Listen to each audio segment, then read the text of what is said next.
ఆ దీక్షతోని ఇలా తెలంగాణ వస్తే దాంతో రేవంత్ రెడ్డి ముఖ్యమంత్రి అయినా. నువ్వు దొంగలాగా నీళ్లు పోసుకొని అగ్గిపెట్ట దొరకలేదంటే పాపం అమాయకులు 1200 మంది చచ్చిపోయి అలాంటి చూడలేక మేము మా ఎంపీలం మా కాంగ్రెస్ వాళ్ళం మా సోనియా గాంధీ నొప్పించి తెలంగాణ తెస్తే మీ మావతోని తెలంగాణ వస్తే ఆయన భిక్ష పెట్టే ఆ భిక్షతోనే రేవంత్ రెడ్డి సీఎం సిగ్గు లేకుంటే ఎందుకు మాట్లాడారు? బాబా మాట్లాడు మెంటలైన అర్రా మీరేమన్నా కాలికోటు కట్టుడు వాళ్ళ మావ దీక్ష చేసినోడు ఇద్దరే ఎంపీలు. ఒక ఆమె లింగులెట్టుకొని విజయశాంతి మా పార్టీకి వచ్చింది అప్పటికే. వీడు ఒకటే కేసీఆర్ ఒకటే ఎంపీ.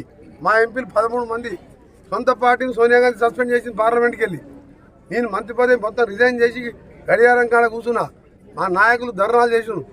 అరే ప్రజలు కొడుతున్నారు, సకల జన్లు కొడుతున్నారు, పిల్లలు చచ్చిపోతున్నారు. మా సొంత పార్టీ వాళ్ళని చెప్పి తెలంగాణ సోనియా గాంధీ ఇచ్చి ఆమె దేవత అని చెప్పి వాళ్ళ ప్రజలు 10 ఏళ్ళు ఏదో దళితులు ముఖ్యమంత్రి